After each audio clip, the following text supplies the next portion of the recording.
কি নিয়ে আসলাম? দেখো কি অবস্থা। কোনো প্রকার সুযোগের অভাব নিয়ে ও পরোয়া করে নাই। এই যে ছোট্ট 3 ইঞ্চি পটের মধ্যে কত বড়। বনভোজন কাকে বলে জানেন?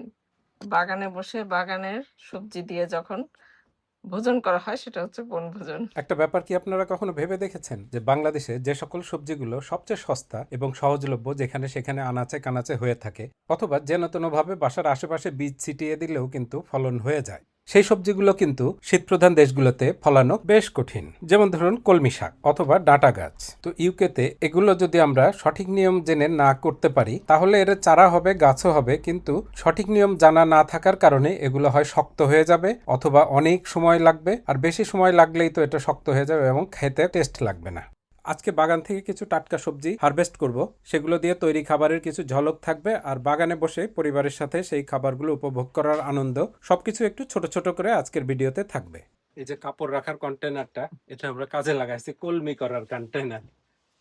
এর অর্ধেক মাটি দিলাম আর অর্ধেকটা এই যে গ্যাপ, যাতে ও গায়ে বাতাস না লাগে এবং এখানে হিটটা ও পুরোপুরি পেতে পারে এবং ময়েশ্চারটা এর মধ্যে থাকে।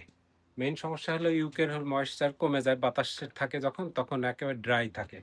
তো কলমি শাক হলো জলের সবজি, পানির সবজি, ময়েশ্চার দরকার, আমাদের ওয়ার্ম হিউমিড ক্লাইমেট দরকার।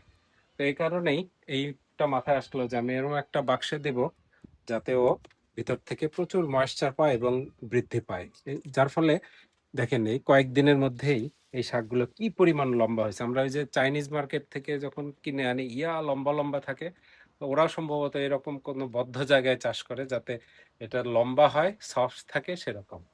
আজ আমরা এটাও কাটবো, দেখাই, বিসমিল্লাহ করি।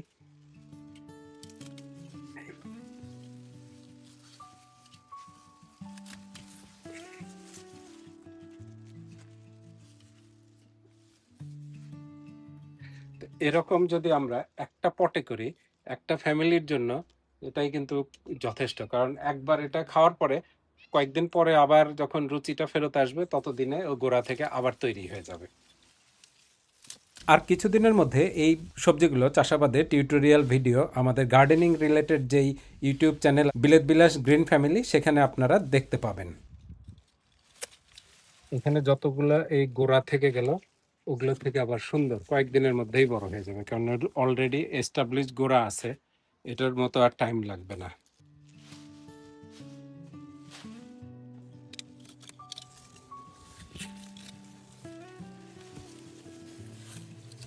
অনেক কষ্ট লাগে কাটতে এগুলো।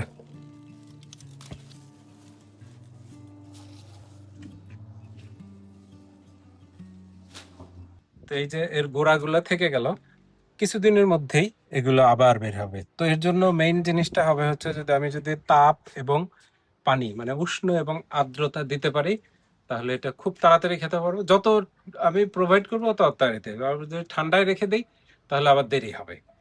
বাংলাদেশের মতো ওয়েদার দিতে পারলে হয়তো কত কলমি শাক 1 সপ্তাহের মধ্যেই রেডি হয়ে যায়, তো আমাদের হয়তো 15 দিন থেকে 21 দিন লেগে যাবে। আবার অসুবিধা নাই, বাই রোটেশনে একটার পর একটা এরকম ছোট ছোট পরিবারের জন্য আমাদের বিভিন্ন প্যাকেজ আছে, সেগুলো দিয়ে আমরা একটার পর একটা প্রয়োজন মেটাই এবং স্বাদের পার্থক্যও করে নিয়ে আসি যাতে বোরিং না লাগে।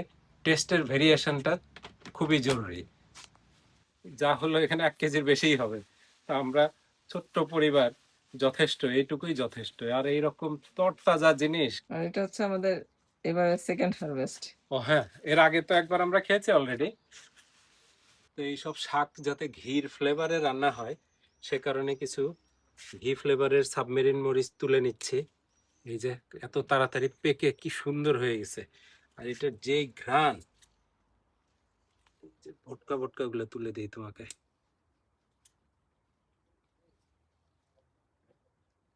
আমরা আলহামদুলিল্লাহ সেই গত মাস থেকেই মরিচ তুলে তুলে খেতে পারতেছি। গত বছরের রাখার কারণে এবারে খুব আর্লি আমরা মরিচ খেতে পারলাম, বেশ কয়েক ধরনের। এর কালারটা মানে চমৎকার। তো পাতার মাঝখানে মরিচ খুঁজো নাকি মরিচের মাঝখানে পাতা খুঁজো? ও মরিচ নিজেই দেখা দেয়। এই যে সবুজ অন্ধকার হয়ে গেছে, রাত হয়ে গেছে, কিন্তু এতটাই চকচকে কালার, মনে হচ্ছে নিয়ন কালারের মরিচ, নিজের থেকেই ধরা দিয়ে দেয়, মানে লুকায়, কিন্তু সবুজগুলো লুকিয়ে আছে। ও হ্যাঁ, হচ্ছে। অনেক প্রচুর সবুজ আছে ভিতরে। আর এদিকে আমরা গোপনে গোপনে চুপে চাপে হঠাৎ করে লাউ তুলে ফেলেছি। এটা বিন্দু লাউ, একটু বড় হয়ে গেছে। আর এটা হচ্ছে নর্মাল লাউ, একটু ছোট থেকেই তুলছি, কারণ হচ্ছে এটা আগাটা এরকম চোখা হয়ে গেছে। এটা ওই কি বলে যেন, ওই প্রিম্যাচিউর, একটু অসুস্থ আছে তো, অসুবিধা নাই, এটার সাথে এটা দিয়ে একটা কিছু হয়ে যাবে। প্রথম যখন ইউকে এসেছিলাম সে সময় ইউকের যে লম্বা লম্বা শশাগুলো নর্মালি এখানে পাওয়া যায় সেগুলোই ভালো লাগতো, কিন্তু কিছুদিন যেতে যেতেই এরপর দেখি ওইটা পানসা লাগে, কোনো ঘ্রাণ পাই না, টেস্ট পাই না। তখন মনে হয় দেশি শশা হলে খুব ভালো হতো। তো সে থেকে আমাদের এই দেশি শশার চাষ করা, প্রত্যেকবার সামারেই আমরা চেষ্টা করি দেশি শশা কিছু রাখতে। তো এই হলো আমাদের, আজকের বাজার হ্যাঁ এই হলো আমাদের আজকের বাজার। এই যে থানকুনিও আছে এখানে, স্বল্প পরিসরে। আর ডাটা এদিকে ও কাঁচা টমেটো, টমেটো, কিছু শশা।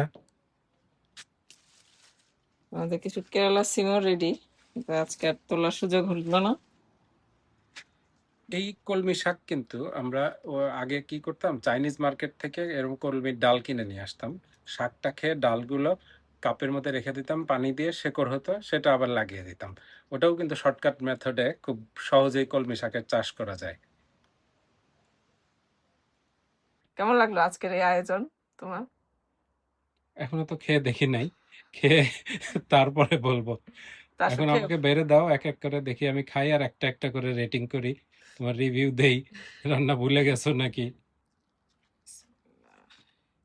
এই হচ্ছে আমাদের অবাক বিস্ময়ের আলুর হারভেস্ট, সেই আলু দিয়ে আজকে ভর্তা। আলু চারা হিসাবে লাগিয়ে রেখেছিলাম, যে এগুলো পরে জমিতে দিয়ে দিব, কিন্তু সময়ের অভাবে আর দিতে পারি নাই। এই ছোট্ট এই সাইজের পটের মধ্যে এই আলুগুলো হয়ে গেছে অলরেডি। আমি এটা খুললাম, এই যে মাত্র 2 ইঞ্চি পটেও যে আলু হতে পারে, এ এক বিশাল বিড়ম্বনা। বেশ ভালো এমন কি হয়েছে। এই হচ্ছে থানকুনি, সব কি তুমি খেতে পারবা? থানকুনি কি তিতা লাগে নাকি? হালকা একটু, সেরকম ইয়ে না, ঘ্রাণটা ডিফারেন্ট। একটু একটু করে দিই। না একবারে প্লেট সব দিও না, এক এক করে দাও। অনেকেই কিন্তু প্লেটে সব নিয়ে তারপর খেতে পছন্দ করে, কিন্তু আপনাদের ভাইয়া হচ্ছে একটা একটা করে নিয়ে খায়। তারপর যেহেতু বাগানের সমস্ত সবজি একসাথে। তো একটু সহজ করে দিতেছ নাকি? হুম, এই যে তোমার প্রিয় ডাটা। এটা হলো আমন ডাটা, ডেঙ্গা, ডুগি, বাঁশ ডুগি। কি অবস্থা!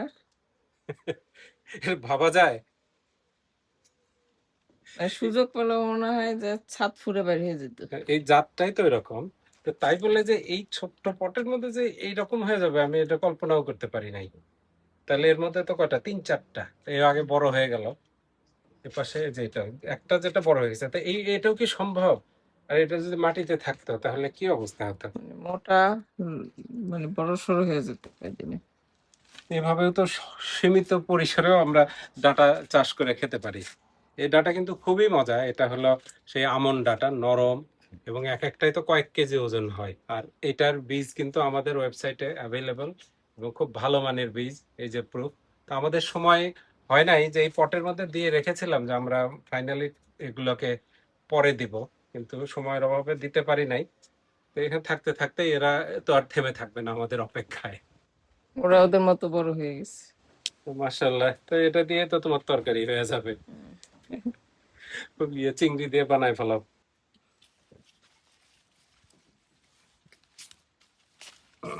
এই যে পট খুলে দেখালাম একেবারে। এটা দেখি, এটা খুলে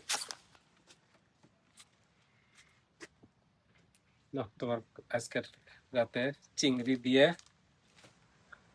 চচ্চড়ি বানানো পর না ঝোল। ও ভাই, আর এটা কিন্তু খুবই নরম, মাত্র কয়েকদিনের মধ্যে হয়ে গেছে, তো একেবারে সফট।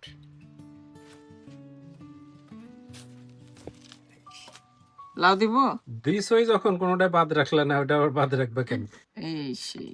ওয়াও, দেখে মনে হচ্ছে গোস্ত মুরগি দিয়ে রাঁধছো। আমার ভাত রাখার জায়গা রাখলে না। এসব বাগানের জিনিস যখন বনভোজন হয় তখন চাউলটাও লাগে একেবারে দেশি লাল এরকম জমির চাউল। তো তখন এটা টেস্ট বহুগুণে বেড়ে যায়, কারণ এই ধরনের সবকিছুর মধ্যেই একটা প্রাকৃতিক ছোঁয়া থাকে। তো যেভাবে সাজায় দিছে, এখন কোনটা রেখে কোনটা খাই একটা টেনশনে পড়ে গেলাম, একটা মানে শৃঙ্খলার মধ্যে পড়ে গেছে। শৃঙ্খলা, হ্যাঁ, শৃঙ্খলার মধ্যে পড়ে গেলাম। তো এক সাইড থেকে শুরু করে বিসমিল্লাহ। সাইড থেকে যে ঝোল আসছে ওইটা দিয়েই আগে ভর্তা আগে খাই, আলু ভর্তা। এবার আমাদের দুইটা জিনিস এরকম ছোট ছোট পটে হয়ে গেল, আলু আর হচ্ছে এই যে ডাঁটা। বাগানে দেওয়ার সময়ের অভাবে এরা এখানে থেকে থেকেই ওদের প্রোডাকশন দিয়ে দিল।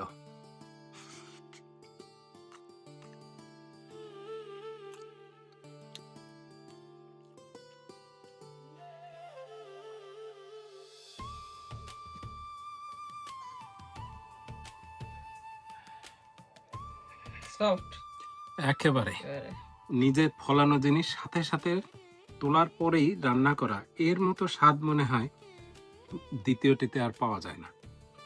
এরপর যদি আবার এই শাক রান্না হয় ঘি নাগা দিয়ে, আউট অফ দিস ওয়ার্ল্ড হয়ে যায়। এই যে আহ, আর যে বলে মোমের মতো লাউ, এই হলো মোমের মতো লাউ, দাঁতের কোনো ব্যবহার নাই।